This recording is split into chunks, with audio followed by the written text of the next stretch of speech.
Más allá de que más adelante vamos a ver que esta es la tendencia no solo en los países de la región, sino en todo el sistema continental europeo y prácticamente en todo nuestro continente americano.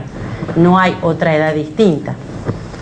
Ahora bien, para abordar el tema de capacidad y competencia de los menores de edad, como yo les había dicho, no podíamos dejar de hablar del impacto que había tenido el ingreso a nuestro sistema de la Convención de los Derechos del Niño, tan hablada, tan remanida, sobre que se escribe en ríos de tinta y todavía no se sabe muy bien qué es, porque ley no es un tratado, tiene cláusulas abiertas, entonces parece que nos cuesta digerirla como derecho aplicable, nosotros que necesitamos que esté en el código, y si no está en el código, que esté en una ley con número y con artículo, porque si no es como que no... En la facultad nos enseñaron a pensar el derecho de esa manera, ¿no? Yo no voy a hablar de la naturaleza jurídica del instrumento ni de la fuerza normativa que tiene, porque es indiscutible por el 75, inciso 22, integra el piso constitucional, o sea, está equiparada a la Constitución. Entonces yo me voy a permitir hablar de, cuando refiere a los paradigmas de la Convención, de hablar de paradigmas constitucionales, porque integran la Constitución, ¿sí? Integran, conforman, amplían el marco de derechos y garantías de la Constitución.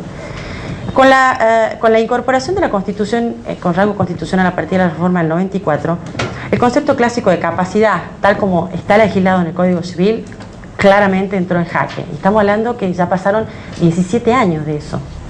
No pasaron 2 ni 3, pasaron 17 años. ¿Por qué hablamos de que entra en jaque o que hay una dicotomía que no debería existir? Porque el sistema de capacidad del Código Civil o del derecho reglamentario está encardinado en función de una concepción del niño o del menor totalmente diferente a la concepción que tiene la Convención. Y acá empezamos a hablar de estas dos categorías que tampoco nadie sabe muy bien qué son, pero las decimos que es. El Código Civil responde al sistema niño objeto del sistema tutelar y la Convención habla de un niño sujeto dentro de un esquema de protección integral.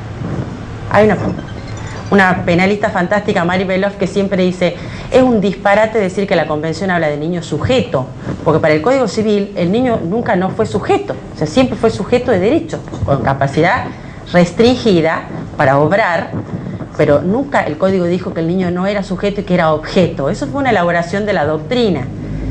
Pero entonces, en lo que se diferencian es en la modalidad de protección. Mientras el Código Civil protegía con una impronta muy fuerte de los padres representantes como supletores de la voluntad que le faltaba, o la capacidad o el discernimiento que le faltaba al chico, al niño, el sistema de la Convención lo que plantea es un sujeto idéntico al del Código Civil, con capacidad restringida, pero con capacidad en pleno desarrollo, al que el padre no suple ni cubre, sino que el padre asiste, coopera y acompaña para que ese niño pueda ser autónomo o asumir plenamente la capacidad que desde el inicio de su vida la Convención y el Código les reconocen.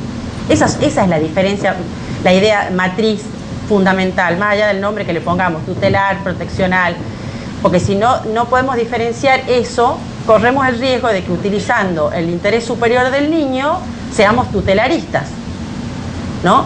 O sea, no es solo cambiar de nombre, sino cambiar la concepción del sistema. En el sistema de la Convención, ahora lo vamos a ver, esto me parece por ahí importante, la Convención redefine totalmente los roles de los adultos. A los padres y al Estado le da una función que no tenía. El Estado en el sistema tutelar era el buen padre de familia, a través del juez de menores se hacía cargo de los chicos como a cada juez de menores le parecía. Ahora, las pautas de dirección son muy claras. El Estado tiene que empoderar a las familias para que las familias puedan cumplir con ese rol de acompañamiento y asistencia del chico, para que el chico pueda cumplir los 18 años y adquirir su capacidad, autonomía plena. Pero en el mientras tanto, en el proceso anterior, no es un incapaz, es una persona que va a ir adquiriendo facultades y posibilidades de ejercer por sí mismo sus derechos. Esa es la idea del sistema. El Estado tiene así una función que no tenía con el sistema tutelar. El Estado tiene, a través de, si leen la ley 26061, se ve muy bien, todas las políticas públicas de apoyo social a la familia. Les diría que no sé si no son más importantes en el sistema de protección que el ejercicio directo de los derechos por parte del niño.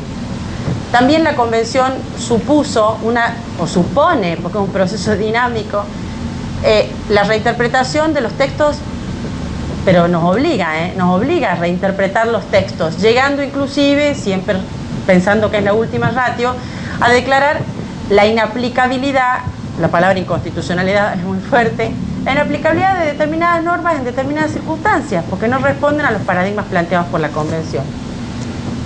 Como voy a hablar a lo largo de la media horita que queda de la ley 26061, quería recordar a los que no saben, o a los que saben, acá es un ejercicio de memoria que vamos a hacer. Yo no les voy a decir nada que no sepan. Vamos a hacer un repaso en este primer módulo para después, si por ahí, interesarnos sobre lo que hizo la ley.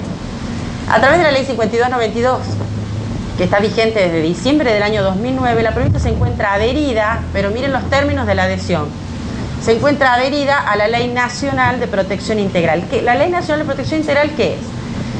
Es la convención bajada al derecho interno. Esto de lo que yo hablaba, de que la necesidad del operador jurídico de contar con un número y un artículo, bueno, ahí está. Los que no les gustaba, no les alcanzaba la convención, tienen la 26061. El problema que se planteó con su dictado fue la legitimación del Congreso Nacional para dictarlo. Se dijo que las políticas de infancia eran políticas federales, entonces que había que adherir, que no era aplicable, sino que había que adherir, que la adhesión era un problema de técnica legislativa, que no había que adherir, que era plenamente aplicable. Bueno, para variar, no tenemos consenso con eso, pero sí les cuento que la mayoría, más de la mitad del país, adhirió a la ley, y las provincias, inclusive hay provincias que antes de esta ley, mucho antes, Mendoza en el 95, Chubut en el 98, dictaron sus propios regímenes de protección integral, porque al estar incorporada la convención no necesitaban nada más que, estaban obligados a adecuar las políticas de intervención con infancia. Eso lo hicieron las provincias del sur todas, Mendoza, Córdoba y Ciudad de Buenos Aires. El resto del país se está adhiriendo. Nosotros estamos adheridos, fíjense, a los principios y decisiones. ¿Hacía falta, no hacía falta? Tenemos una charla entera para hablar sobre esta ley. No hacía falta, los principios y las disposiciones son los de la Convención, que es texto constitucional, o sea... ahora, se crea una comisión mixta para hacer un protocolo de intervención para el traspaso, o sea, no podemos cerrar los juzgados de menores así y pasar todos los expedientes a desarrollo social, que sería el poder administrador, es el quien debería gestionar ahora la política pública o la intervención con infancia. Esa comisión no sé si está trabajando, seguramente sí, pero lo cierto es que todavía no tenemos protocolo de adecuación. Mientras dure ese proceso, se suspenden las normas procedimentales. Y acá hay un problema. Normas procedimentales porque la ley trae todo un bagaje de intervenciones. Dice cuando son lo que antes se llamaban medidas tutelares, ahora se llaman medidas de protección ordinarias, medidas de protección extraordinarias, etcétera, etcétera. Todo eso es lo que está suspendido, pero todo eso está suspendido porque no tenemos autoridad de aplicación y no tenemos modalidad de intervención todavía definida. Pero lo que quiero que quede claro, que aun cuando la ley diga esto, la ley 26061 es la bajada de la convención al sistema reglamentario interno. O sea, la provincia no me puede suspender la vigencia de la convención.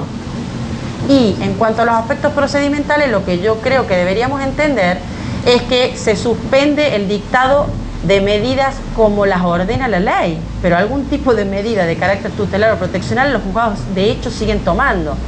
Pero digo, para los que no saben, hace ya un año que tenemos vamos por el segundo año que tenemos adhesión al régimen de la 26061, que a los que hacemos derecho de familia y derecho penal de menores significa que nos dieron vuelta el barco así. Así que hay que ponerse a leer sobre ese tema.